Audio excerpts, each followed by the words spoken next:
Imaginemos que yo tengo dos imágenes.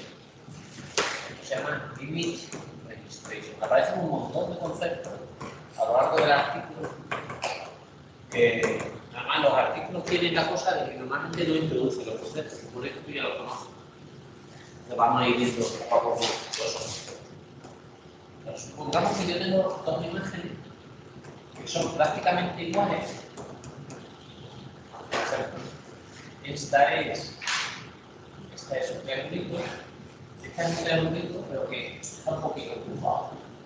Así.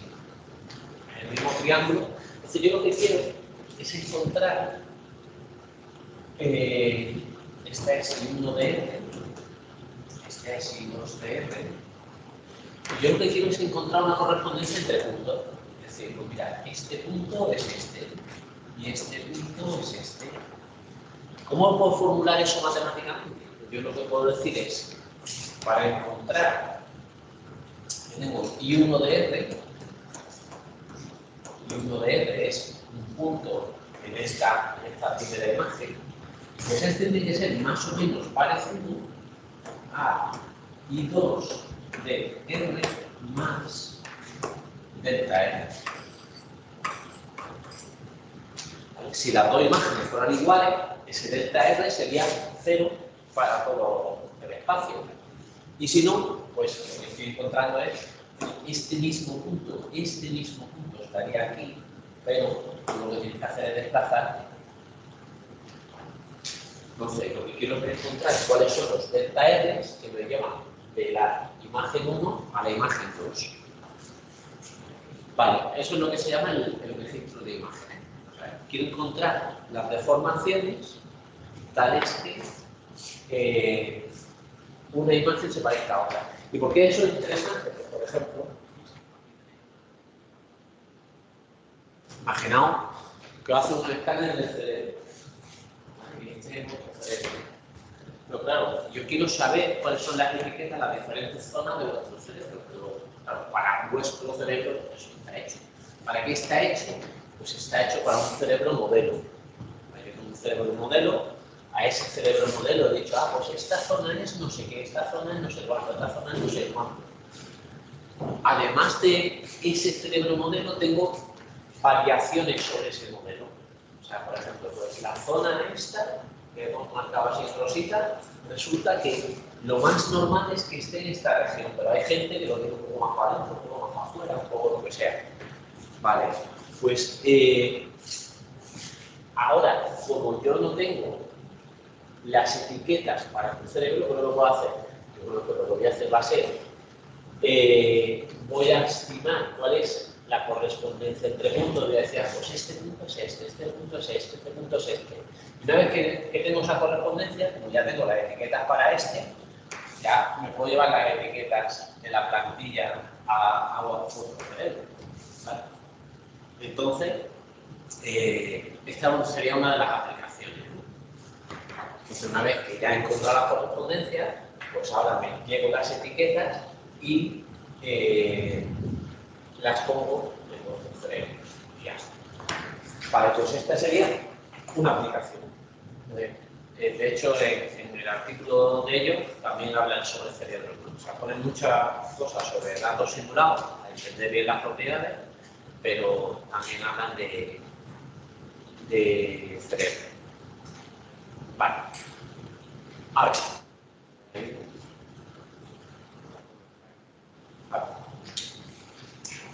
Bueno, en el título ya aparecen dos palabras que no conocemos, seguramente, geodésica y manifold. ¿Sabéis lo que son las dos cosas? Probablemente no. Vale, vamos a empezar por manifold.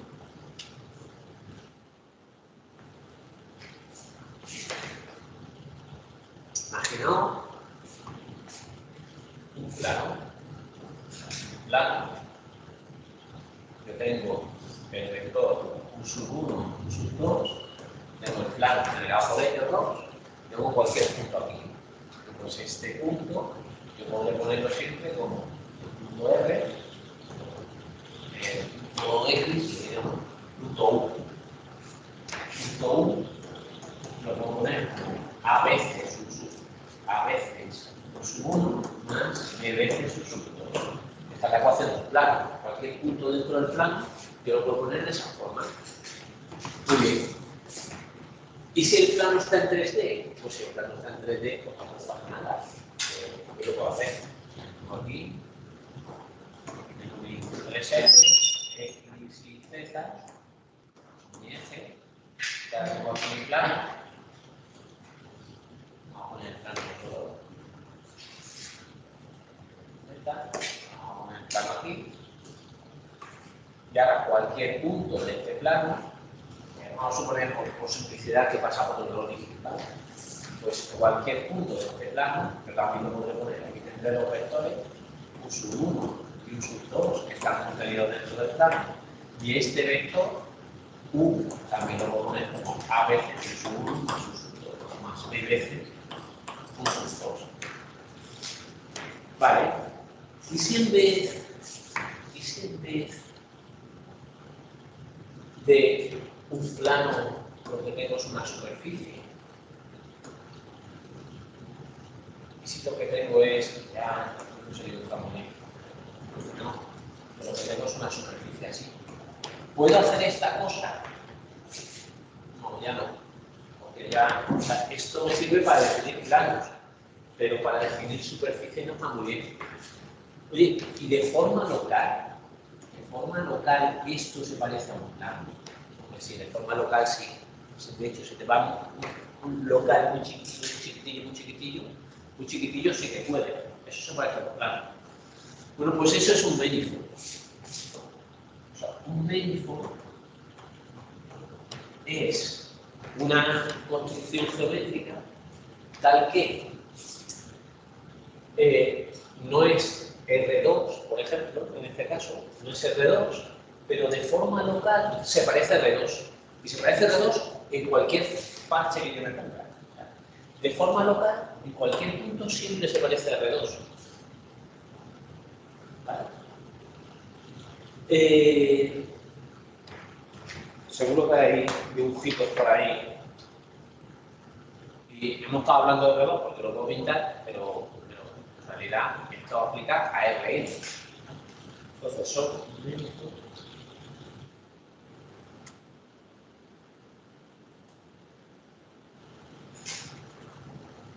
son objetos, son regiones geométricas, de forma que, de forma local, fijaos, todo esto, de forma local, todos se parecen a R2. Pues son todos superficies. Y podríamos hablar de R3, de R4, de R5, ¿vale? De forma local, todos se parecen a R2. O a R3, R4, R5. Bueno, pues lo que vamos a suponer es que los cerebros están en un RN de muy alta dimensión. ¿Vale?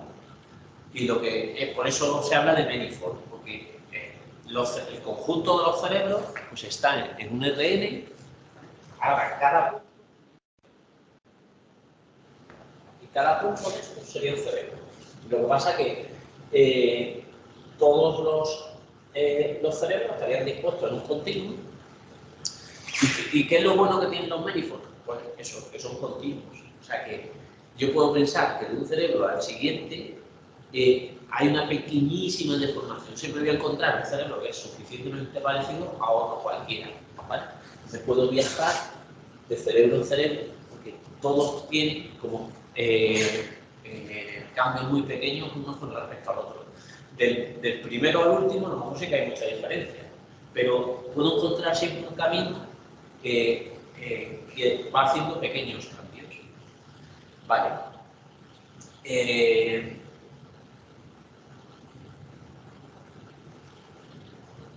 Iba a contar otra cosa, se me ha ido la cabeza, sobre los manifolds. Sí. La distancia geodésica. Imaginaos que yo estoy en la Tierra, eso se llama geodésica. Yo estoy en la Tierra y digo, ¿cuál es la distancia más corta entre el punto A y el punto B? ¿Cuál es el camino que tengo que seguir? La distancia más corta entre esos dos puntos, con la línea recta. Muy bien. Está sea, que minimiza la distancia euclidiana. Pero esto resulta que la distancia euclidiana, la recta que tengo que tomar, pues esa no es fácil, porque tenemos que ir a través de un punto y cada punto. Como eso no puedo hacerlo, pues por la distancia más corta será pues así. Voy por la superficie de la Tierra y tengo que ver cuál es el camino más corto a través de esa distancia, de esa superficie de la Tierra. Vale, pues este camino es el que minimiza la distancia geodésica. Pero es que la Tierra es un manifold. La Tierra es un manifold. Luego, las distancias geodésicas son las distancias definidas sobre los manifolds. ¿Vale? O sea, si tú quieres ir de este punto a este punto, pues tendrás que ir por el camino más corto, pero sin salirte del manifold, o sea, sin salirte de tu superficie. Vale. Pues, ¿y cómo encuentro eso? Pues muy fácil. Al final los manifolds pues son constructos muy abstractos, ¿no? O sea, para que sí, que se parecen a R, que es un continuo, pero luego eso en la práctica, ¿cómo lo hago? Pues aprovechando lo que hemos dicho antes. Los manifolds están hechos de puntitos. Cada puntito es un cerebro. Luego, lo que tú tienes que encontrar, tienes muchos puntitos, pues lo que tú tienes que encontrar es para cada punto cuál es su vecino más cercano. Su vecino más cercano es su vecino más cercano es este. Entonces, si tú quieres viajar de un punto a otro, lo que tienes que viajar es de este a su vecino. Tienes que encontrar un camino que vaya a través de vecinos cercanos y que minimice esa distancia. Ya que lo he introducido, luego sale, pero ya que lo he introducido, vamos a poner todo eso.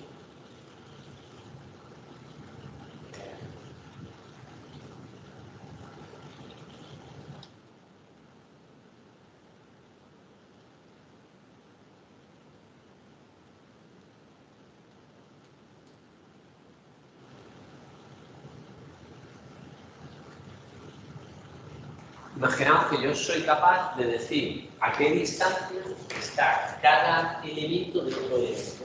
Entonces yo tengo todo mi cerebro, estos nodos son mi cerebro. Y ahora digo, pues este está a distancia 3 de este está a distancia 5 de este, está a distancia 9 de este y así. Bueno, y ahora yo quiero encontrar un camino entre, a ver si hay alguno así, por ejemplo. Aquí tengo toda la distancia. Digo, pues yo quiero encontrar un camino entre A y F. ¿Cuál es el camino más corto? Pues el camino más corto es el que pasa por aquí. Porque este otro camino también es posible, pero es más largo. ¿Vale? O sea, si voy sumando las distancias aquí, tengo 2 y 3, 5, y 4, 9, y para llegar a este punto, a este camino tengo 14. Y si tiro por aquí, tengo una distancia más larga. Luego, la distancia más corta entre estos dos puntos, el A y el F, pues es este camino que está marcado. Pues eso es lo que tengo que hacer, pero ahora sobre los cerebros. Ahora yo aquí, con mi cerebro, tengo que calcular la distancia de todos contra todos, y ahora para cada punto yo digo, pues yo quiero ir de este a este. Vale, pues busca cuál es el camino más corto entre esos dos. Y ahora tenemos que definir la noción de distancia y tenemos que definir cómo vas a encontrar ese camino más corto. Vale. Bueno, no hemos salido del título todavía. Vamos aquí con el título del artículo. O sea, ya hemos entendido qué significa geodésica, qué significa registro y qué significa manifold. ¿Y por qué lo llaman anatómica? O sea, manifolds anatómicos, porque va a estar formado por cerebro. A ver. Bueno, en el abstract aparece esta nueva palabra, difeomorfismo. Difeomorfismo es, a ver, vamos a buscar la definición de difeomorfismo.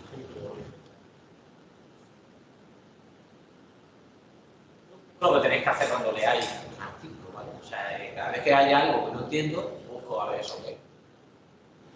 Pues un difeomorfismo es un isomorfismo entre manifolds que son suaves. Y un isomorfismo pues, es una función invertible que mapea un manifold que sea diferenciable y que su inversa también es diferenciable. Esto, ahí, poco a poco. A ver si tenemos un dibujito diferente de isomorfismo. A ver uno que esté bien. Por ejemplo.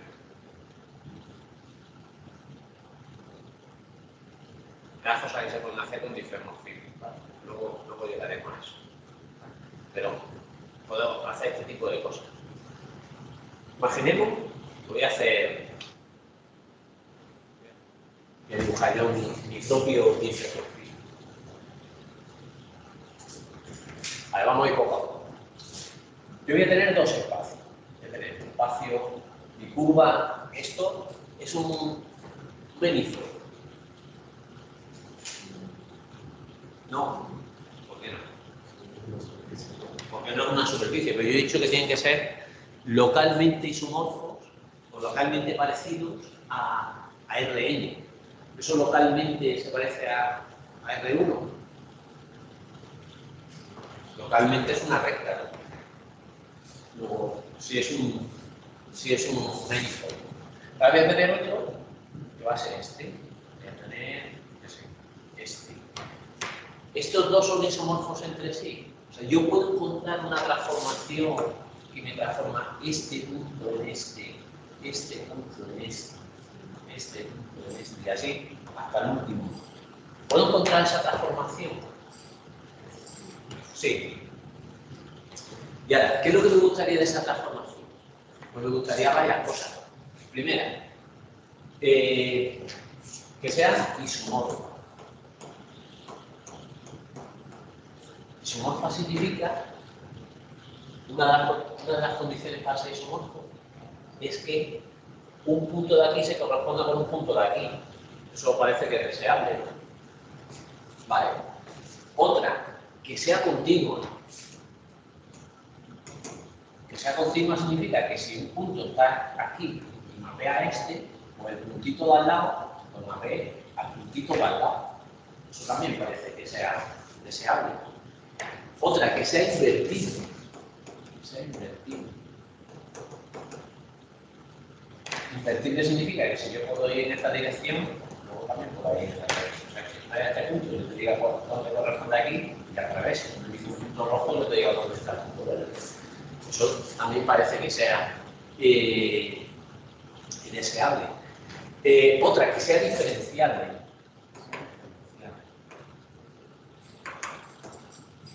Es decir, que podamos calcular derivadas. ¿Por qué? Porque como una propiedad que tienen los manifolds, no todos los manifolds, pero los manifolds diferenciables, es que puedo calcular derivadas dentro de ese manifold. Bueno, pues si yo puedo calcular derivadas dentro del verde y dentro del rojo, porque la transformación también sea derivable. O sea, aquí lo que estamos pidiendo es que sean funciones suaves, ¿vale? Que no ocurran cosas raras. No hay cosas raras cuando ocurre. Es un continuo. Es un continuo. ¿Cuántos puntos hay de 0 a 1? Es muy interesante. ¿Cuántos puntos hay de 0 a 1? Infinito. No hay infinito. Vale. Bueno, pues me voy a pedir que sea diferenciable. En el fondo lo que estoy pidiendo es que esa que estoy buscando antes, esta delta R que hemos dicho aquí, pues sea suave, o sea, que se comporte razonablemente bien. Os voy a poner un ejemplo de difracmorfismo.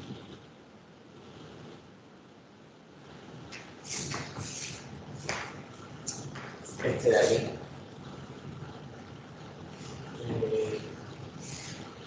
Imaginaos que yo tengo que encontrar una transformación que me lleve de esta imagen a esta.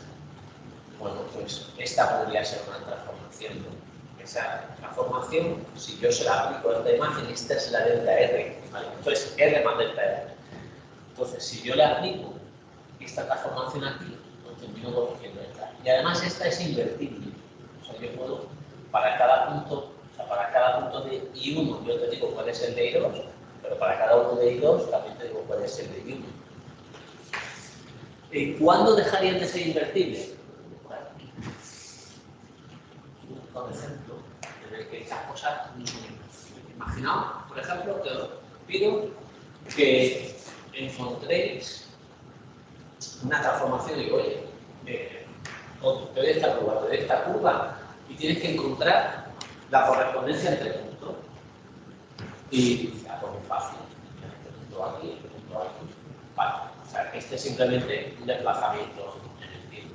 Imaginaos que esta también podría ser una transformación que me lleva de esta curva a esta curva. ¿Vale? ¿Qué ventaja tiene esta sobre esta? Pues que esta no es invertible.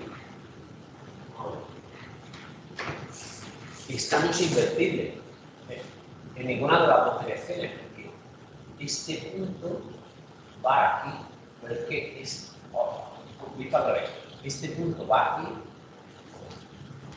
Vamos a ver cómo lo manda. Aquí. Este punto va aquí, pero es que este punto también va al mismo sitio. Por lo cual, si yo te pregunto, oye, ¿y este punto dónde viene? Ya no lo sabes, si viene en esto o viene en esto. Ya que pasamos. Todos los puntos terminan aquí, por lo cual no es invertible. Luego esas transformaciones no son invertibles. Y tenía más ejemplos de eso. Aquí algunas me había interesante.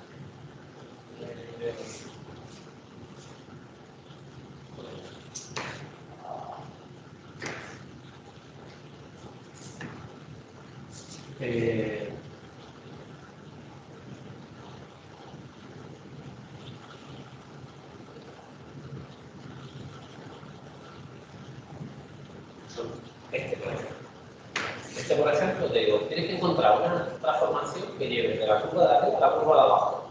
Claro, mira, este punto es este, más o menos, pero hay una zona que no encuentro correspondencia. Este triangulito de aquí está en la curva de arriba, pero no está en la curva de abajo. ¿Qué es lo que hago? Pues un solo punto, por ejemplo, un solo punto de la entrada lo voy a mapear, o sea, quitar la dirección contraria. Todo esto lo voy a mapear a un solo punto. No sé dónde se va a ir.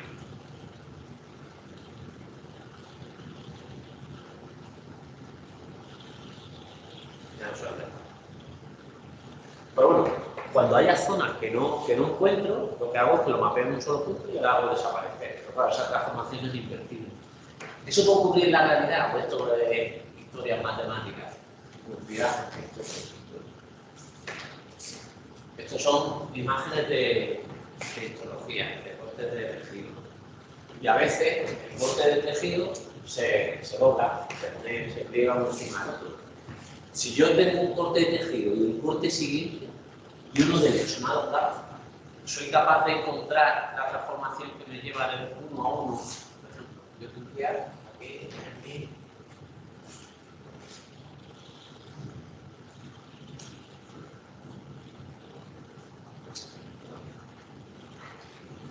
Yo tengo mi corte de tejido 1, el siguiente corte de tejido, y si todo hubiera ido bien, yo podría decirte, este punto es este punto es este punto es este. Y así, digo todos los puntos donde van. Pero si hay uno que se me dobla, si hay uno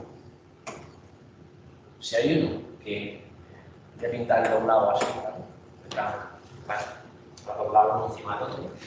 Ahora resulta que este punto de aquí se me mapea aquí, pero es que este otro punto de aquí también se me mapea al mismo sitio. Luego en esta dirección, en la dirección hacia arriba, esto no es invertible. Vale. Bueno, pues el artículo que nosotros no hemos cogido solamente va a trabajar con transformaciones que sean difeomorfismo, es decir, que sea suficientemente suave, no haya solapamiento, sean invertibles en todo, cuando va en las dos direcciones y todas esas cosas. Vale, ¿qué más cosas aparecen por ahí? Vale, vamos a... Esto, ¿se puede hacer de alguna forma? Vale. Pero, Dime. o sea, entiendo que hay infinitos puntos, pero como personalmente hay... Claro, no tendrás que discretizar. O sea, ahí sí tiene que haber la misma cantidad de puntos, porque si no, sí o sí se te van a... Luego tendrás que discretizarla. No es cierto siempre que tengas que discretizar las cosas. De hecho, este artículo, o sea, puedes discretizar, que es una forma de trabajar. Yo podría coger,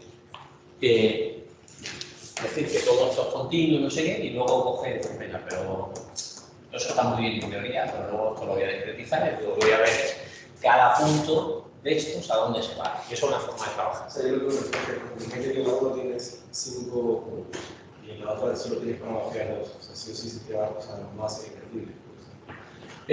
Bueno, aquí lo que vas a tener va a ser una imagen de 100%, por poner números básicos. Aquí otra imagen de 100%, y lo que tienes que decir es cada punto de esto de 100% donde termina la de 100% de abajo. Ya lo ves. Pero si la de abajo es 50 por 50. Pues no va a ser 50 por 50, porque tú lo vas a digitalizar mismo a mano. También podrías hacerlo de 50 por 50, pero... O sea, siempre escoges el mismo tamaño por lado. Lo normal es sí. Lo normal es que no. También podría ser 50 por 50 y entonces no ser invertible. De todas formas, ahí lo que puedes hacer, bueno, no es invertir. O sea, depende también en qué dirección hagas tú tu transformación. Tú puedes hacer la transformación de aquí hacia acá, pero también la puedes hacer al revés. Entonces, por lo menos, es única.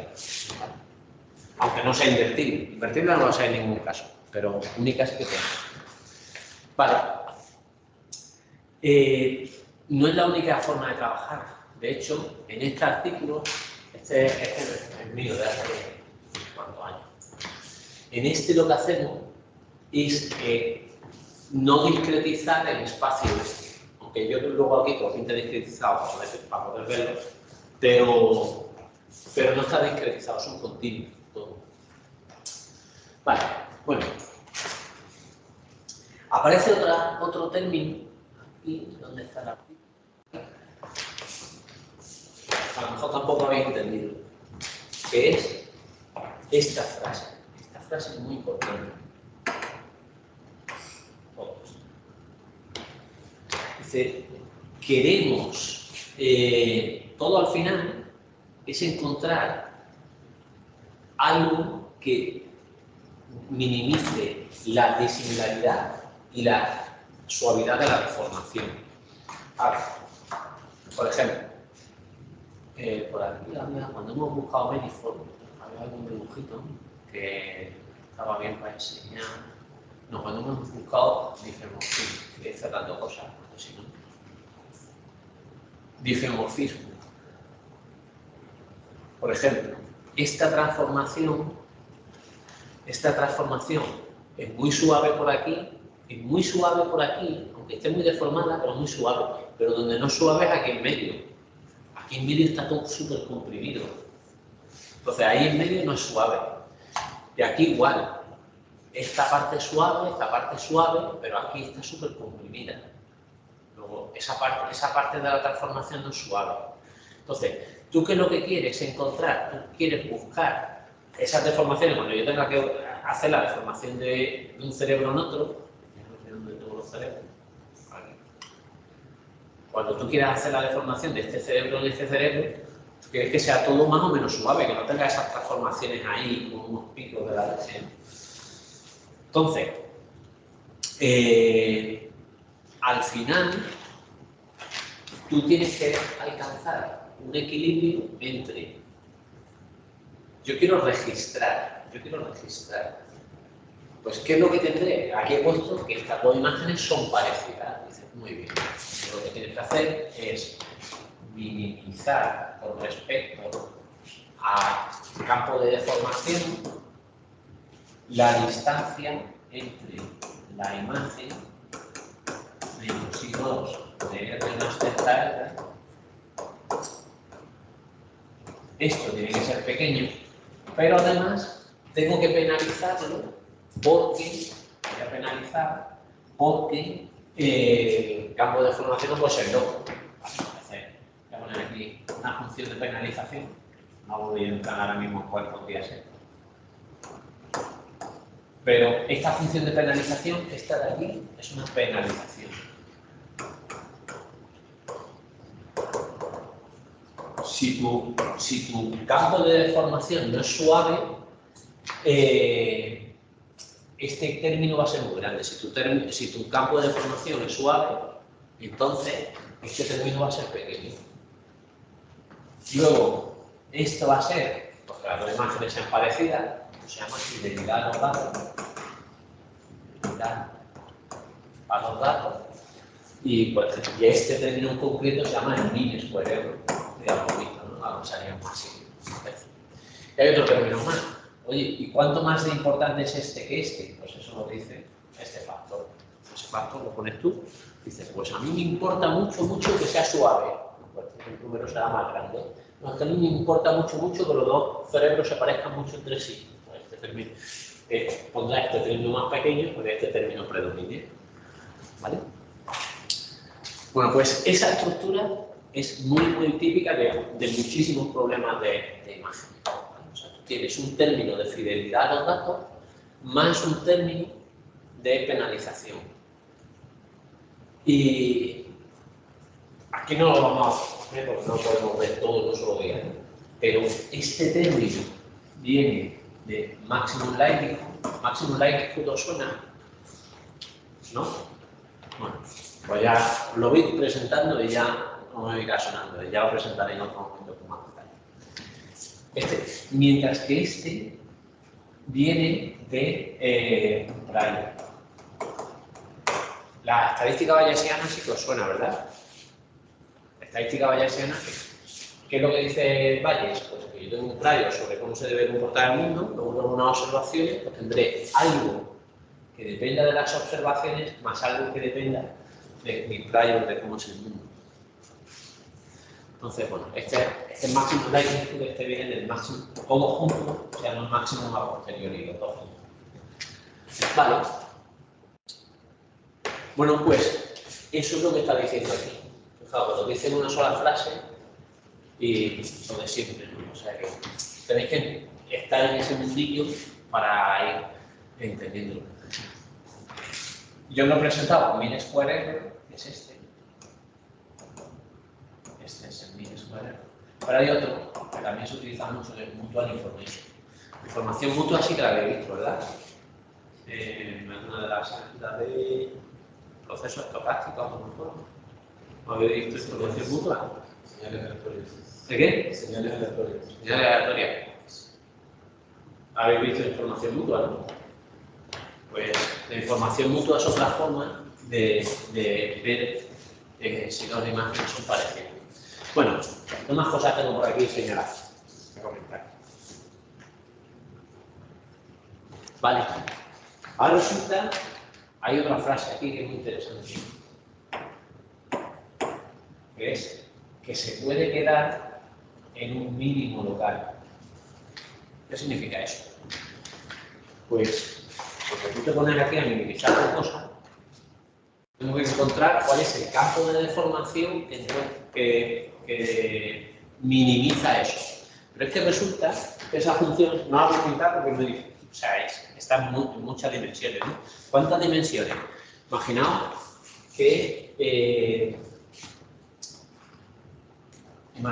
que estas son imágenes del 100%, como ponían por ahí abajo.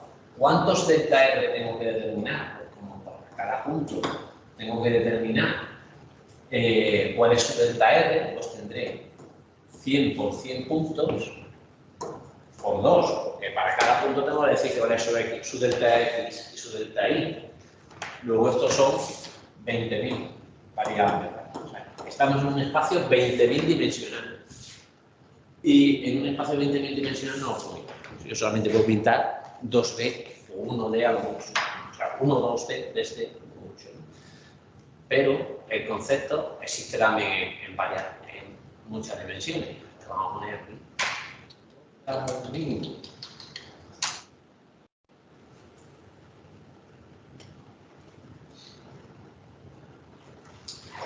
Por ejemplo, este.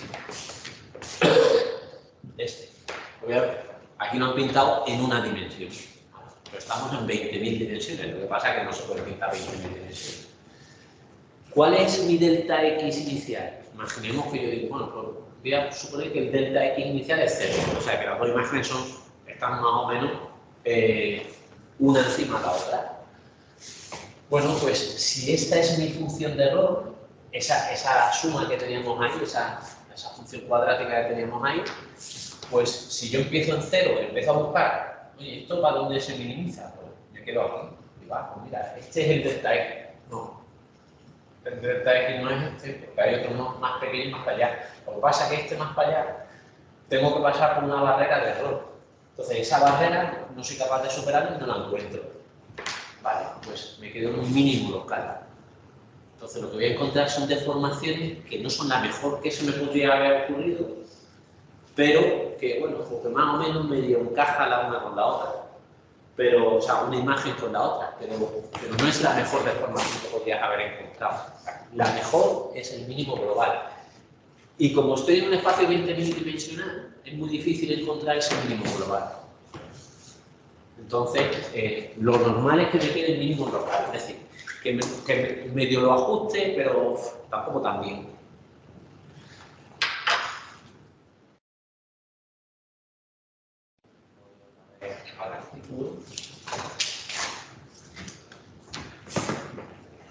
Lo que me interesa de estas digresiones es el ir sacando conceptos que sean interesantes, ¿no? Desde el punto de vista de imagen.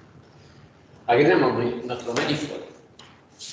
Imaginaos que yo tengo una serie de imágenes que son datos simulados, ¿no?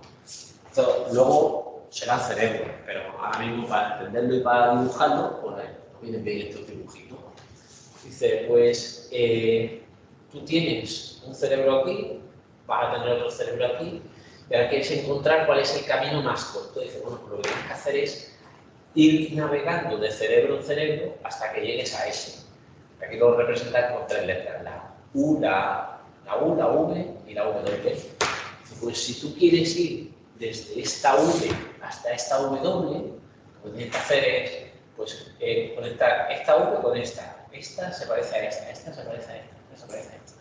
Vas así hasta que encuentres ese camino. Vale. Este va a ser nuestro manifold de objetos accesibles. Este caminito que he seguido de cuál es el camino más corto entre estos dos objetos, pero a través de mi manifold, pues es el camino geodésico. Y aparece el mismo tipo de término que he puesto yo antes. A ver, ¿cuál es el coste entre... Aquí aparecen muchas cosas. A ver,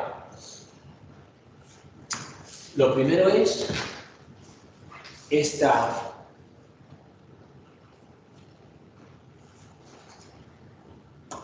Lo primero es esta parte de aquí. ¿Esta parte lo había entendido? No. Pues eso lo que hace es, yo voy en este caminito que estábamos aquí, Es como que va comparando cada imagen hasta que se conecta a la última. ¿El qué? O sea, como que va comparando cada imagen hasta que se conecta a la última información. Sí, me he ido dando lo que. A ver, no me parece.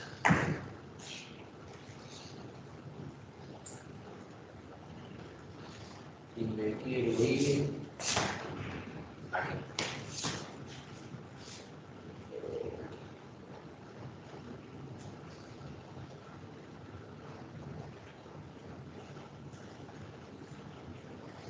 Vale. Yo sé que voy a encontrar un camino que va a ir desde esta curva verde hasta esta curva roja. Vale, pues yo voy a decir que ese camino, como si fuese, pues lo voy a hacer en el tiempo. Entonces, en t igual a 0 voy a estar en esta curva, en toda la curva a la vez, mientras que en t igual a 1 voy a estar aquí en medio. O sea, voy a estar en la curva roja y entre medias voy a ir progresando hasta que, de alguna forma, por ejemplo, para t igual a 0,25, para t igual a 0,5, para t igual a 0,75, cada vez más me voy pareciendo más a este y he ido desde t igual a 0 hasta t igual a 1, voy recorriendo todo ese camino. Entonces, lo que estoy hablando es esa deformación continua, porque toda esta historia que hay aquí, esta v de t es esa v de t es ese camino que voy pasando desde un método al siguiente. ¿Y qué es lo que tengo que conseguir? Pues fijaos, este término es el de que las dos imágenes se parezcan. El que sea menos 1 o no menos 1 es en qué dirección se está moviendo. Bueno, si yo digo que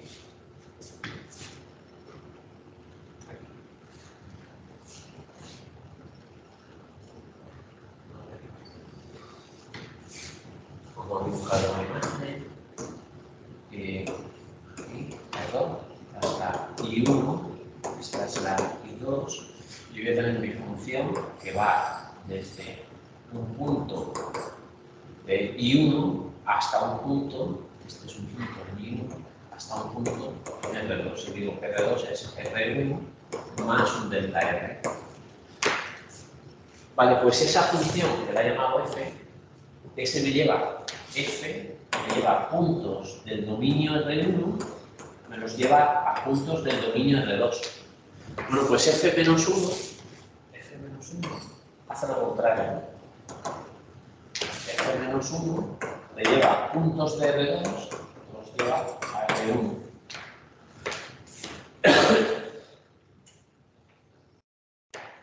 Vale, pues el que en la fórmula aquí aparezca menos 1 o 1 o menos 1, ese de ahí arriba, es simplemente en qué dirección está yendo. Y aquí estamos yendo desde puntos de 2 hacia puntos de 1. Más un término de regularización, de que esa transformación que vayas haciendo, porque no puede ser demasiado loca.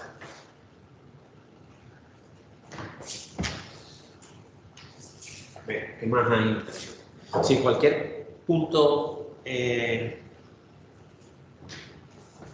también ayúdame a decir. Otro. Vamos a buscar aquí.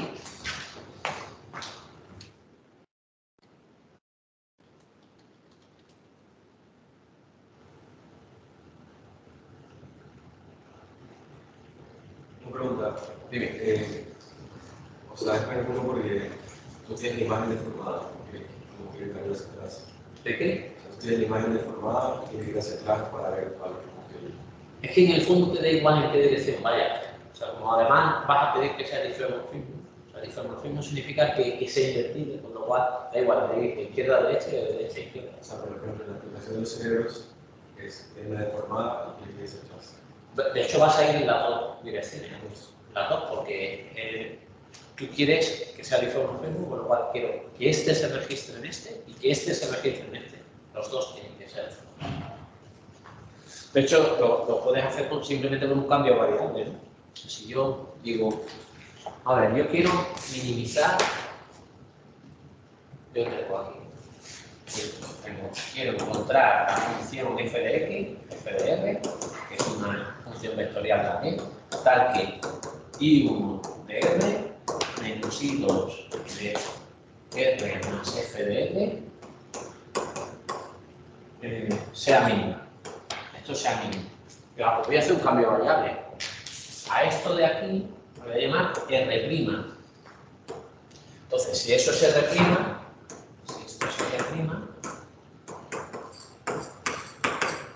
¿Quién es R?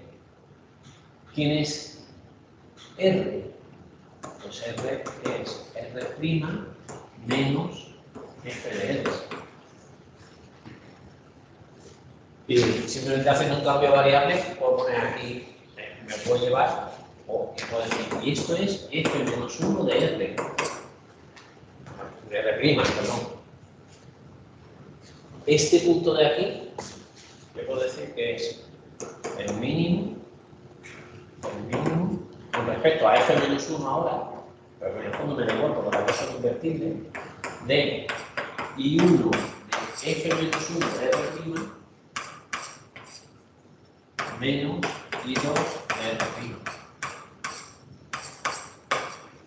Esos dos problemas son iguales. Entonces, de hecho, tú vas a ir en los dos sentidos. Porque vas a pedir que sea difeomorfismo. Si no pides que sea difeomorfismo, no es lo mismo. O sea, no es lo mismo ir de una dirección al otro. Por ejemplo, por el problema este de los tejidos, ¿no? Que os ponían. O sea, a lo mejor en una dirección sí puedes ir, pero en la otra dirección no puedes ir. O sea, en esta dirección, aquí cuando se me ha doblado, en esta dirección sí puedo ir, pero en esta dirección no puedo ir, porque este punto no sé de dónde viene. Si me interesa ¿Que sea difeomorfismo? En ese contexto no podría buscar un difeomorfismo. No existe un difeomorfismo. Porque existe el camino en una dirección, pero en la dirección contraria no existe. Entonces, en el mundo de los cerebros, sí que puedo pedir que sea difeomorfismo. Porque puedo encontrar deformaciones continuas que van en los dos sentidos. Vale, ¿qué otro concepto aparece? Ah, el de KNN. El de KNN es un concepto que también está interesante. Que es, vamos a hacerlo este. Yo, dado un punto en un espacio, me puedo plantear quiénes son los que están cerca dentro de un radio. O sea, si tú consigues definir una función de distancia, que todavía no la hemos definido, pero si consigues definir una función de distancia, te puedes decir, pues, ¿cuántos puntos verdes hay a distancia tal? A distancia 3. No. Yo te voy a pedir, bueno, a distancia 3 no. Yo te voy a decir que me des los 3 puntos más cercanos. Mis 3 puntos más cercanos son estos 3. ¿Cuántos verdes hay? 2. Vale, ahora me vas a dar mis 7 puntos más cercanos. Con mis 7 puntos más cercanos y hay 3 verdes. O si este es un problema de clasificación, que aquí ya en un contexto de clasificación, pues con 3 vecinos más cercanos tengo 2 vecinos verdes. O sea, la mayoría son verdes. Con 7 la mayoría son rojos. Ese punto que es verde o rojo. No tengo claro si es un punto verde o debería ser un punto rojo. Vale, bueno, pues esta es esa distancia de KNN. KNN es los K nearest neighbors. O sea, tú buscas los vecinos más cercanos y caes 4 vecinos. Pues 3 vecinos, 7 vecinos, 2 vecinos. Tú. Vale. ¿Qué más? Aparece por aquí interesante. Vale, porque todavía no hemos definido nuestra función de distancia. Vale, luego, otra cosa de los artículos. Los artículos siempre hacen lo mismo. Bueno, una vez que yo ya he planteado el problema, aquí van a decir, bueno, y esto que yo me he inventado es buenísimo, por tal y cual. Y siempre van a hacer una cosa que es, y te voy a decir, otra gente que ha pensado sobre lo mismo que yo y que han dicho, ¿y por qué lo mío es mejor que lo de los demás? Eso aparece en todos los artículos, sí. Bueno, vamos a hacer un descanso de 10 minutos y ahora seguimos, ¿no? Ahora ya nos vamos a meter con el método. ¿Alguna duda de todo lo que llevamos hasta ahora o no? Bueno, pues la primera pregunta es, oye, ¿y cómo construyo el manifold? Venga, dime. Lo del KNN es Sí. lo que se utiliza a la hora de encontrar el camino más corto entre los sistemas. De hecho, justo ahora lo vamos a explicar. Entonces, imaginaos que yo tengo un montón de cerebro, ¿vale? De cerebro o de letras de esa U, V, W. Tengo muchas imágenes. Muchas imágenes de esas. Muchas son miles. Vale, pues yo lo que voy a hacer va a ser para cada una de ellas, o sea, para cada pareja, que tengo aquí dos imágenes. Lo voy a hacer con 5 porque si no es para cada una de ellas, yo voy a ver cuál es el registro entre ellas. Voy a calcular ese registro y una vez que las he registrado, voy a calcular la distancia. Y una distancia posible sería esta, ¿no? Esta es una. Y una vez que ya sé cómo transformar una para que se convierta en la otra, más o menos, pues calculo cuánto se superpone. Y esta es una forma de calcular cuánto se superpone. Si se superponen perfecto, eso será 0. Si no se superponen perfecto, pues eso será mayor que 0. Y ahora calculo la distancia. Esta es la imagen 1.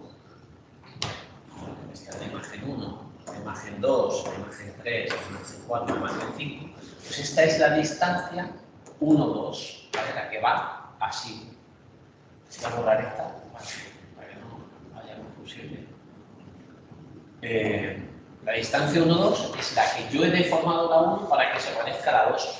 Y cuando deformo la 2 para que se parezca a la 1, ¿voy a encontrar lo mismo? Pues no necesariamente, porque como tengo mínimos locales, pues a veces sí que encuentro bien la deformación, otras veces no. Vale, y ahora tengo lo mismo para todas. Tengo la 1 con la 2, la 2 con la 1, la 2 con la 5, la 5 con la 2, y la tengo así para todas. Claro que puede ser un problema esto, como estas dos distancias no son iguales, para que sea distancia hay una serie de propiedades. Hay una cosa. Cuéntanos un chiste, Tomás. Tenéis un perro, un gato. No, era bilingüe.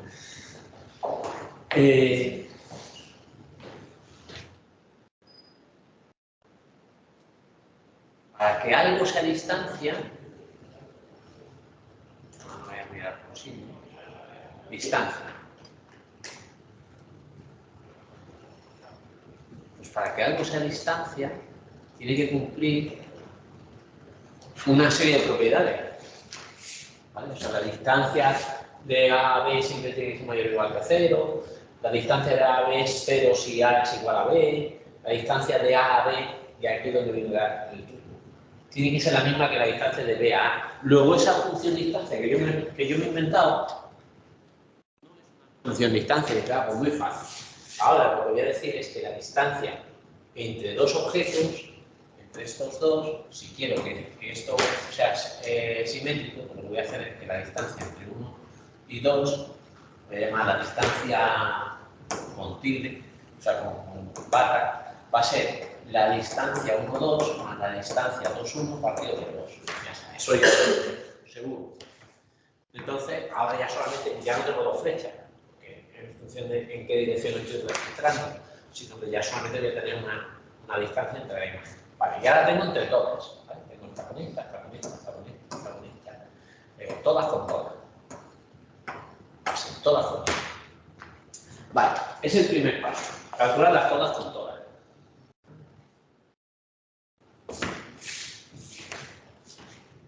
Aquí, calculas todas con todas. Aquí está lo que he dicho, aquí abajo, lo que he dicho de que las simetrizas. Muy bien. Ahora, voy a construir el grafo KNN o el grafo epsilon MN. O sea, el KNN es de todas estas que tengo, todas con todas, solamente me voy a quedar para cada imagen pues sus 3 más cercanas. Pues, esta y esta. Y para esta y esta. Y así. Y voy así con todo. Ese es el KNN. también puedo hacer el epsilon nn. El epsilon nn es todos los vecinos tal que su distancia sea menor que epsilon. ¿Vale? Entonces, pues menor que 0,1, porque todos los vecinos que están a distancia más cerca de 0,1. Vale. ¿Qué más? Ahora voy a encontrar la distancia geodésica entre cada pareja de puntos. Y la distancia geodésica es, para cada pareja, voy a buscar cuál es el camino más corto dentro del grafo, con esas distancias, como hemos visto antes. Para eso, el algoritmo de Dijkstra sí que os suena, ¿no? Eso lo visteis en primero, seguramente, ¿no? ¿No visteis grafo? Sí. El algoritmo de Dijkstra. El algoritmo de Dijkstra te busca el camino más corto entre dos nodos. Vale. Y la distancia geodésica va a ser la suma de las distancias a lo largo del camino. Tampoco nos hemos matado con eso. Vale, entonces ya tengo, para cada pareja, ahora ya he pasado de un grafo basado en las distancias que me venían del registro, o sea, estas distancias de aquí son estas. Ahora he pasado a un grafo en el que las distancias, he pasado a un grafo, voy a poner aquí la imagen 1, la imagen 2, la 3, aquí la 4, y la 5 la voy a poner aquí en medio.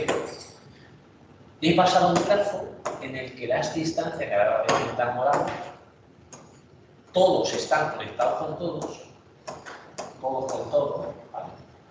También con este, con este, todos con todos. Pero las distancias ahora son distancias IJ, que son distancias geodésicas, que es cuánto te cuesta ir de la imagen 1 a la imagen 5 en el grafo azul. Esa distancia va a ser la distancia 1, 5 en el grafo de distancias geodésicas. Entonces, aquí no están todos conectados con todos porque he recortado el grafo con el KMN o el epsilon NN, pero aquí sí que están todos con todos. Muy bien. ¿Qué más hacer? Vale. ¿Qué pasa si aquí pongo la K? Eso lo discute aquí, ¿no? Por aquí. Pablo. ¿Qué chiste? Que es un boomerang que no vuelve. Un palo. Bueno, pues aquí en todo este párrafo, ¿qué hace? Dice, bueno, pues en este párrafo lo que está hablando, sobre todo aquí arriba, lo que está hablando es qué pasa con este grafo cuando la K es muy pequeña y cuando la K es muy grande. Si la K es muy pequeña, ¿qué pasa? Si yo te digo, para cada imagen, dame el vecino más cercano. 1. Pues, ¿qué puede pasar? Que se queden islas dentro del grafo, ¿no? O sea, el 1 sea vecino del 2, el 2 sea vecino del 1 y se quedan aislados de todos los demás. Eso puede pasar. Si yo te digo, en este grafo que tengo 5 nodos, dame los 5 vecinos más cercanos, pues todo el mundo es vecino de todo el mundo. Porque como te he pedido todo. Entonces, en función de si la K es pequeña o la K es grande, este grafo se me hace un macizo compacto o se me desagrega en islas, ¿no? Bueno, ¿y qué K voy a coger? Pues voy a coger la K más pequeña que me conecte todo el grafo, que no se quede en islas. Vale. Vale. Ahora esta gente, en el ejemplo que yo he puesto del cerebro, la plantilla del cerebro venía dada, pero para estos tíos no estaba dada esa plantilla. Yo te he dado 400 imágenes del cerebro y te digo, ¿cuál es el cerebro promedio? ¿Cuál es el cerebro que está en medio de todo el mundo, el más parecido a todos los demás? Pues muy fácil. Voy a buscar dentro de este, puedo buscar varias cosas. A ver, por aquí. Puedo buscar, el problema que se plantea aquí. ¿Cuál es el cerebro, cuál es el I, tal que la distancia geodésica del I al J para todos los demás J es la más pequeña posible. O sea, la definición de media, ¿no? La media. O sea, la media. Lo que pasa es que la distancia está al cuadrado. La definición de media, si pensáis en la media de un número, ¿cuál es la media de un número? Tengo una pila de números. Para la media sabemos calcularla, ¿no? La media de una pila de números es esta. Sumas todos los números y divides por N. Pero, ¿por qué es eso? Pues porque si tú pones todos los números en una recta y buscas esta va a ser la media, y yo voy a buscar cuál es la media de ese número, esa media lo que es realmente es el argumento que minimiza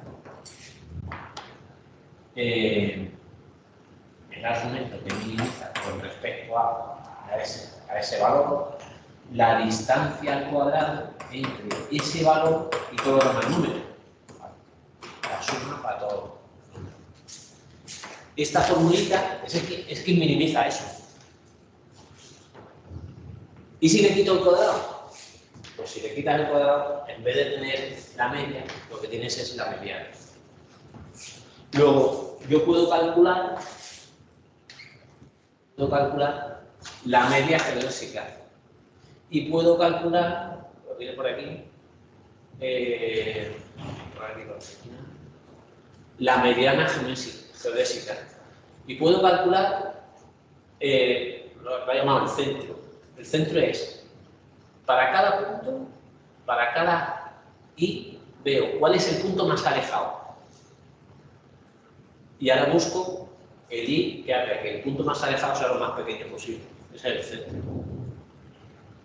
O sea que la media, una vez que tengo una medida de distancia, puedo definir diferentes tipos de valores promedio, ¿no? O sea, de valores que están por ahí en medio. Uno es la media, que es la suma de, o sea, el que minimiza la suma de las distancias al cuadrado. Otro, el que minimiza la distancia al punto más alejado. Otro, la que minimiza la suma de las distancias, pero ahora sin cuadrados.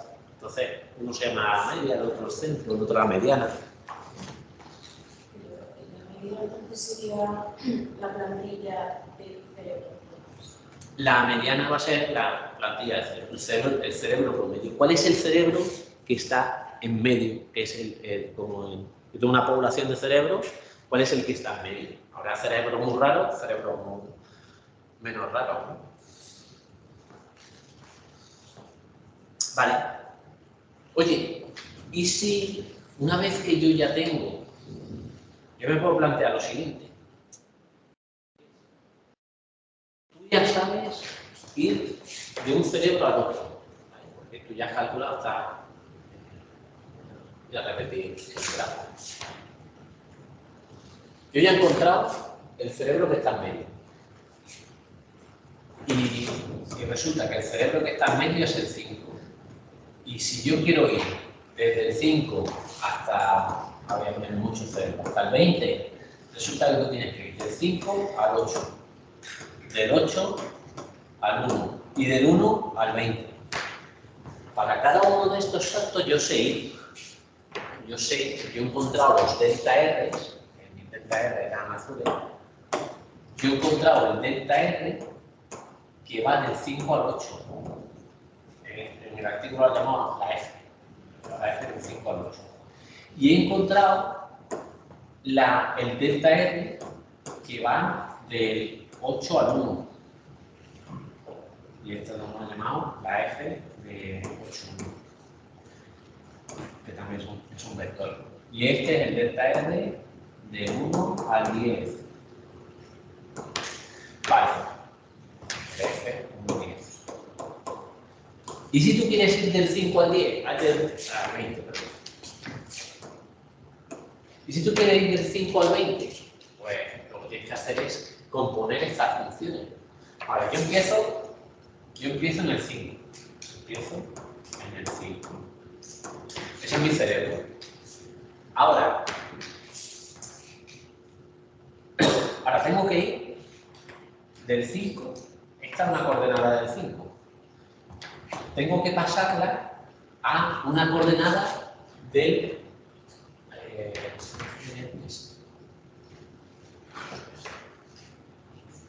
parece que me he dejado demasiado ser. Quiero ir del 5 al 8, pues le aplico función 5, 8. Pero es que ahora esto es una coordenada de 8. Y ahora quiero ir del 8 al 1, pues le aplicas 8, 1 a esto. Y ahora quiero ir del 1 al 20, pues le aplicas 1, 20. O sea que moverme de un cerebro para el siguiente es componer funciones. Esa es la composición de funciones. Pues eso es lo que tengo aquí. O sea, si tú ya sabes cómo ir del cerebro I al cerebro J y quieres ir del I al K, perdón, del J al K, lo que tienes que hacer es, o sea, yo sé ir del I al J y del J al K. Vale, pues si tú quieres ir del I al K, lo que tienes que hacer es ir primero del I al J y luego componerlo con el del J al K. Vale, o sea que ya sé ir, había aprendido a moverme en este manifold, había aprendido en mi manifold de cerebro, yo no sé dónde está nuestro manifold de cerebro, aquí.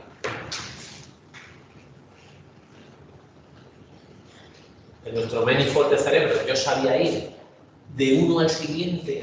Esta es la parte lineal, esa es la parte continua y fácil, sencilla, que yo sé ir de un cerebro a uno que se le parezca mucho. Ahora he aprendido a ir muy lejos. Lo único que tengo que ir haciendo es componiendo esas funciones. O sea que ya puedo transformar mi cerebro promedio en cualquier otro cerebro.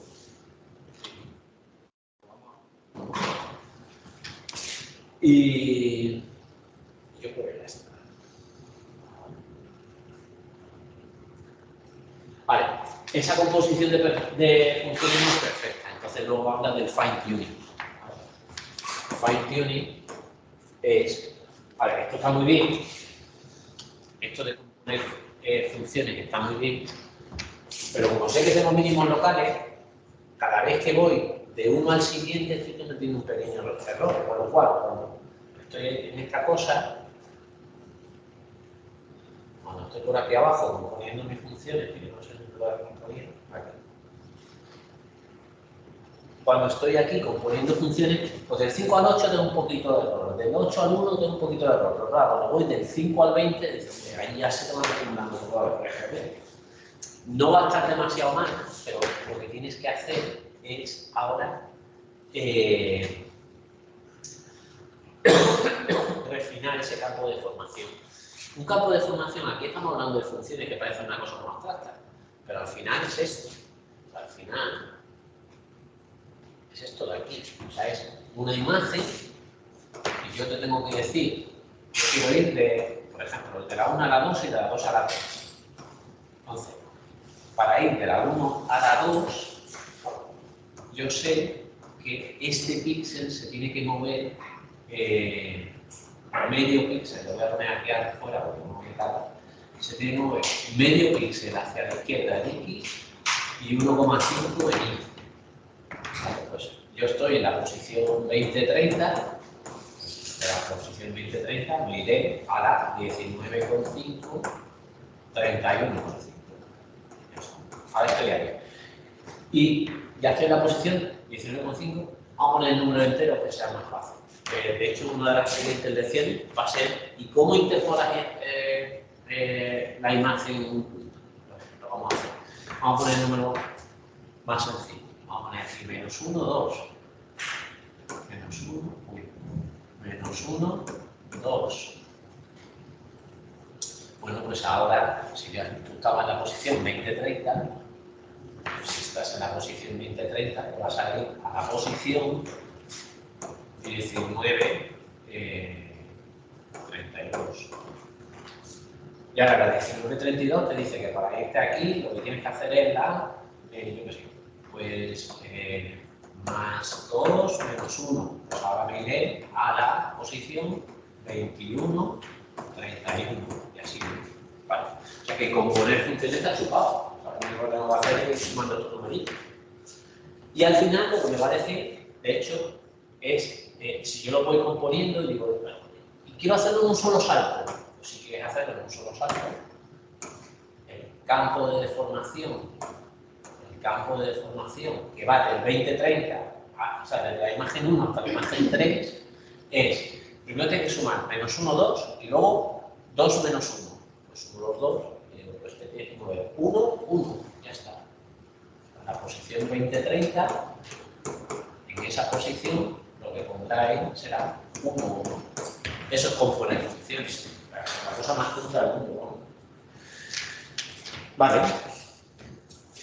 Bueno, pues este campo es un buen valor para iniciar esta minimización que había, porque ya no sé dónde está la minimización. Aquí. Es un buen valor, es un buen campo para iniciar esta minimización, pero no va a ser la minimización perfecta. Eso es lo que dice aquí. Una vez que has compuesto, pues ahora haz un poquito de fine tuning, refina un poquito, o sea. Vale. Oye, ¿y si me viene un cerebro nuevo? Yo tenía 400 cerebros, pero ahora me viene un cerebro nuevo, ¿dónde lo coloco ahí? Pues muy fácil. Calculas ese cerebro contra todos los demás, cuál es el más cercano, y ya lo conectas, como lo que teníamos en un grafo de estos de KNN, pues lo conectas con el que sea más cercano. Y ese es el método. Y ahora, ¿y esto me funciona? Vamos a ver el dibujito de esto. Pues mira, primero, para entender que, pues claro, los cerebros, luego vamos a ver la imagen de los cerebros, pero los cerebros no entienden nada. El cerebro más cercano es la distancia de cada punto de la persona.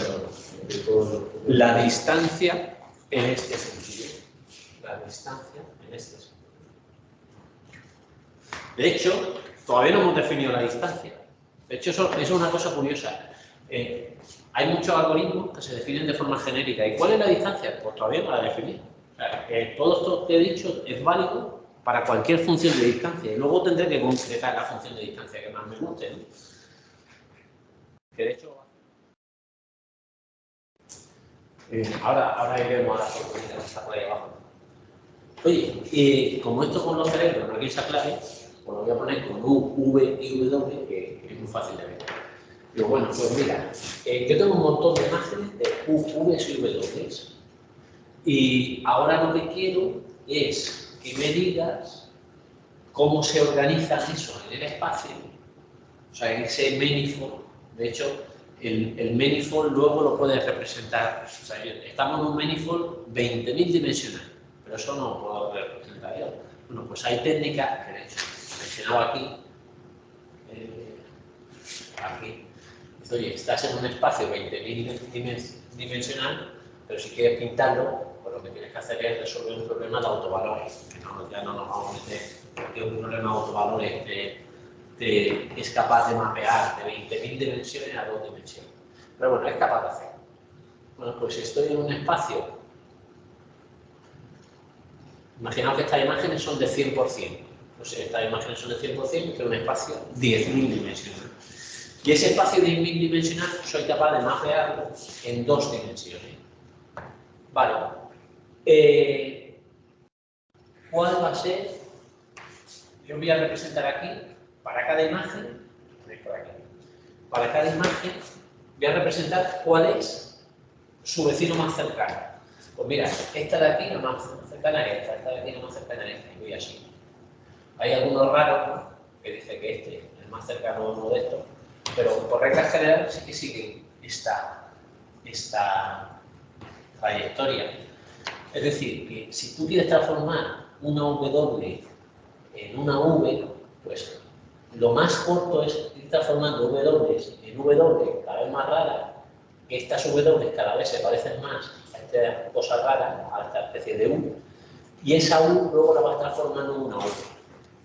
Y ese es el camino geodésico.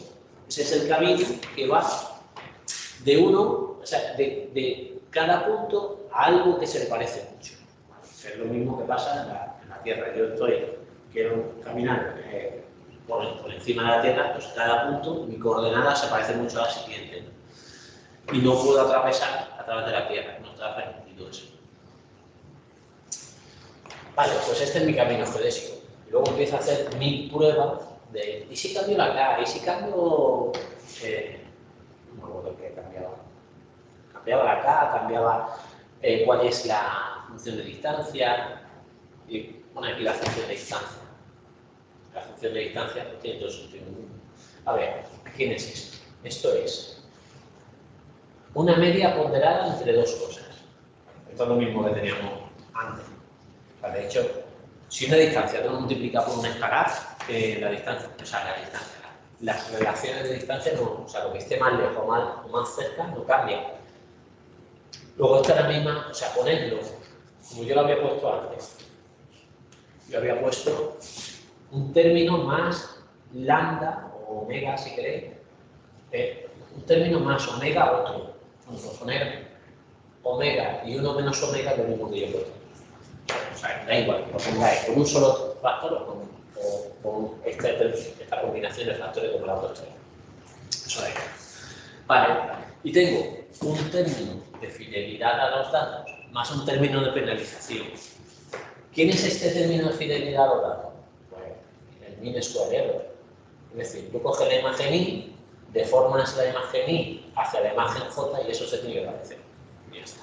Pues es el mismo término que tenía yo. Y un término que lo ha llamado el HE. El HE está por aquí definido, que es la energía armónica. Y por aquí dice, la energía armónica es la media de la norma de Frobenius para el jacobiano del campo de formación. Ahí, poco a poco, hay muchas cosas. Esa es la penalización. La energía armónica. A ver qué es. Pues, vamos poco a poco. Yo tengo mi campo de formación. Voy a venir por aquí. Yo tengo mi campo de formación.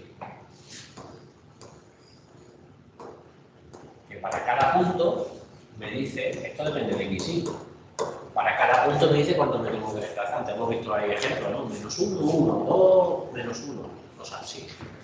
Dice, vale, pues ese campo de formación de hecho tiene dos componentes. Tiene una componente X, que depende de XY, y una componente Y, que también depende de XY. Vale. Dice, el jacobiano. Bueno, pues el jacobiano. El jacobiano, para cada punto, es una matriz. ¿Qué quieres? Eso normalmente tendría que haber fijado. Se le doblan dos y aquí ya calcula el jacobiano.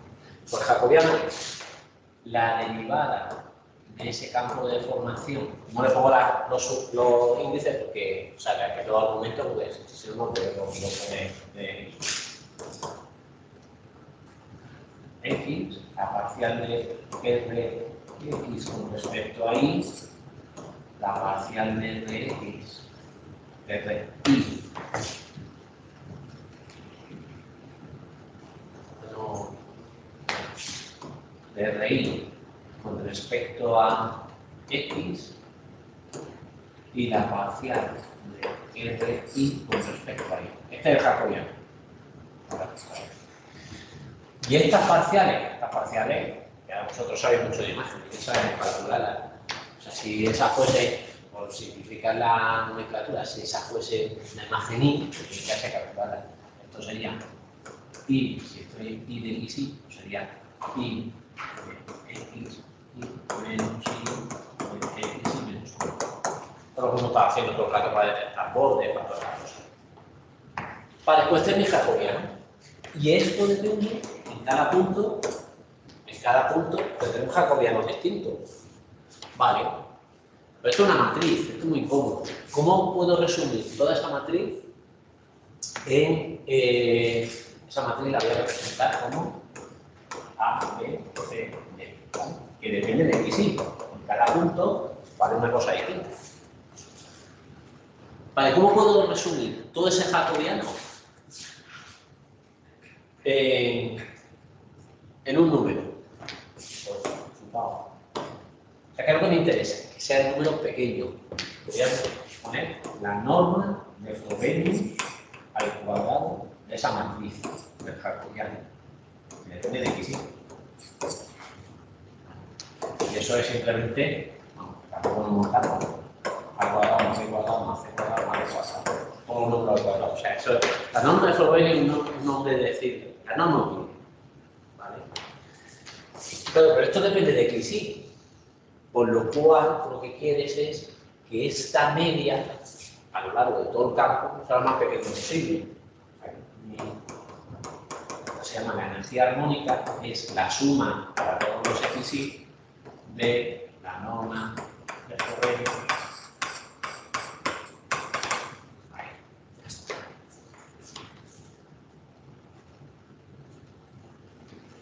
Conclusión, que todo esto, mi término de penalización va a ser pequeño,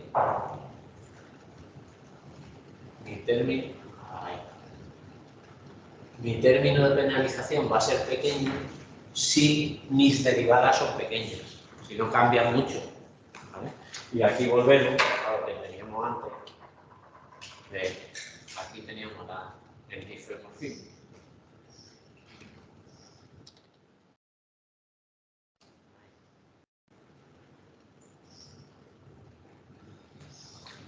Pues en este tipo de deformaciones las derivadas son pequeñas, pero si me vengo a esta, en esta todas estas derivadas son pequeñas, pero aquí se vuelve loco el campo. O sea que el campo empieza a comprimirse, a expandirse a lo bestia. Luego esas derivadas no son pequeñas.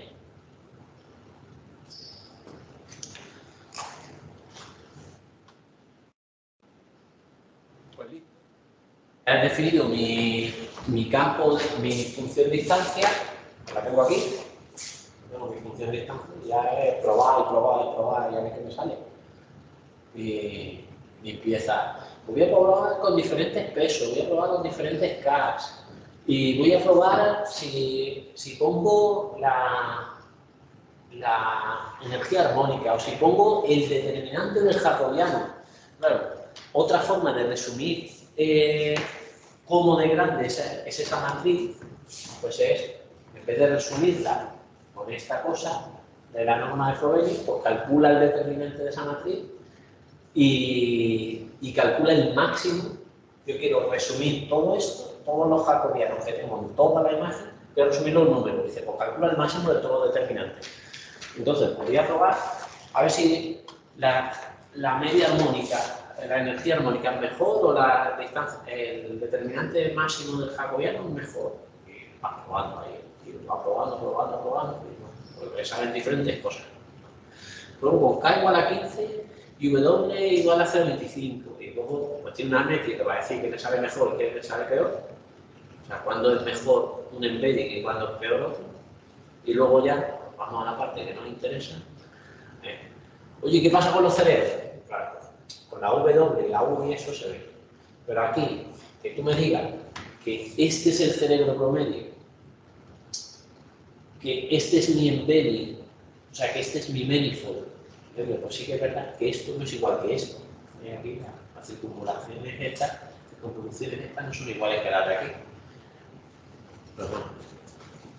Si yo no voy a terminar esto en otra cosa, la Table ya está hecha. La Table de aquí la he seleccionado yo. De todos los 400 que tu cerebro te manda, te digo, pues es que está en el medio ese que está mandando. Sí, pero eso en este caso, o sea, la vida real es lo que se hace. Sí. Eso se calcula. Sí. Y se calcula en base a aquí. O sea, el resto de cerebros de donde se. Yo tengo, porque estoy en un hospital, saco 400 cerebros de que he estado escaneando y ahora calculo el cerebro promedio. Y el cerebro promedio resulta que es ese. O sea, el que está en medio. ¿Y cada vez que tienes un cerebro lo vuelves a calcular? No, ya mi base de datos es fija. Ahora viene uno nuevo, que es un poco el problema que planteaba. Digo, oye, si ahora viene el cerebro 401, ¿ahora qué hago? Aquí venía un poquito ese. Dice, pues si ahora te viene el 401, lo que tienes que hacer es conectarlo con los demás. O sea, tu base de datos ya está fija, y ahora que viene un tío nuevo, pues este tío nuevo lo conecto con los demás y ahora, por ejemplo, si yo he etiquetado este cerebro, esas etiquetas, como yo ya sé cómo ir, yo ya sé cómo viajar de mi template a cualquier otro, con esta cosa de las composiciones y todo eso. Pues yo ya sé viajar, cuando me llega uno nuevo, yo también sé viajar de mi template a este. Con lo cual, si yo tengo las etiquetas aquí, ahora puedo llevarme esas etiquetas a este. El camino que te interesa es el que te lleva de tu cerebro a la template, no al objetivo. O sea, ¿para qué quieres eso? Pues porque para ir hasta el template, yo necesito ir a través del manifold. Entonces, para ir a través del manifold, yo necesito saber quiénes son mis vecinos. Y una vez que sé quiénes son mis vecinos, ya mis vecinos sé cómo se viaja hasta el cerebro, hasta el template. O sea, pero todo esto es para llegar a la template. Sí.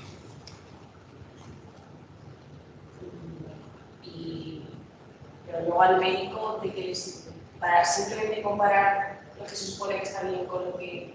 No, porque las etiquetas, o sea, por ejemplo, yo quiero el área del lenguaje del cerebro. ¿Dónde está? En este tío. Pues yo sé dónde está en el template. Pues me llevo esas etiquetas, me las llevo allí. Pero para eso necesito saber cómo tengo que deformarlo. Vale. Es que, o sea, no lo veo. ¿Esto cuándo se aplica? O sea, no sé cómo preguntarlo. Esto yo qué sé, es una resonancia o lo que sea. ¿Cuándo se aplica esto? A la hora de cuando ya te llega la imagen del diagnóstico aquí, como paciente. No, eso lo hace el médico, lo hace el equipo técnico, no lo hace el médico. Tú te haces la resonancia y luego, por ejemplo, tienes un tumor en el cerebro. Dices, ¿y este tumor a qué zona está afectando? Pues este tumor tiene el PET al lado. Entonces, el PET ves de qué zona es del cerebro, dice, ¿y esto qué zona es? Pues te vas a las etiquetas y dices, pues esta es la zona de habla. Este tío puede tener problemas de habla, pues ya lo tiene, ¿no? Ya lo estoy viendo. Y bueno, como el template también es parte del promedio, o sea, ¿cómo le pones las etiquetas al template? O sea, no deberías tener una referencia. Pues porque se hacen experimentos porque a la vez que nosotros, un tío, o sea, a lo mejor hay que hemos elegido el template, pero tú puedes decir, no, el template va a ser este, porque sí, porque es suyo. Y a ese tío le dice, venga, vamos a hablar, no sé qué, no sé qué, y al final eres capaz de mapear zonas funcionales del cerebro, o sea, actividades funcionales con zonas anatómicas.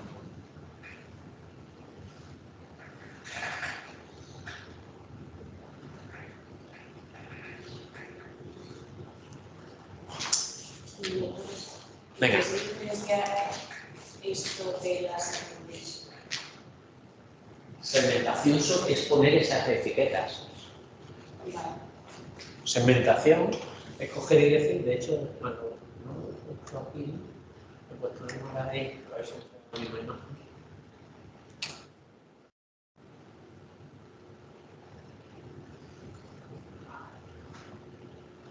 Bueno, hemos contado con resonancia magnética, pero el mismo concepto, si sois creativos, lo podéis aplicar o preparar.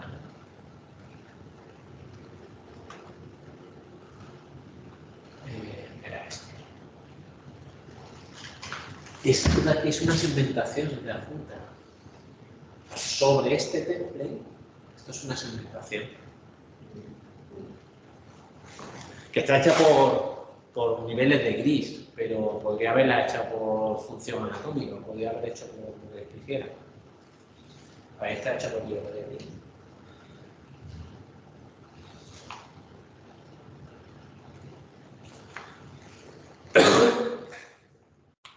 Pues lo que estáis tocando con esta asignatura son herramientas súper potentes para hacer un análisis que lo que hay es que ser creativo y luego saber manejarla. O sea, que esto no es magia, al final, esto es código. ¿Cómo programo todo esto? O sea, que todo esto conceptualmente, en la pizarra y todo esto, está muy bien. Y luego, ¿cómo lo programo? Eso es lo que no podemos hacer en esta asignatura porque superamos mucho. O sea, hacer este tipo de cosas se lleva un año hacerlo bien y no tenemos un año para hacerlo. O sea, un año solo trabajando en esto. No lo tenemos, pues bueno, pues nos cogemos código de otro y lo corremos, por lo menos nos conformamos con eso.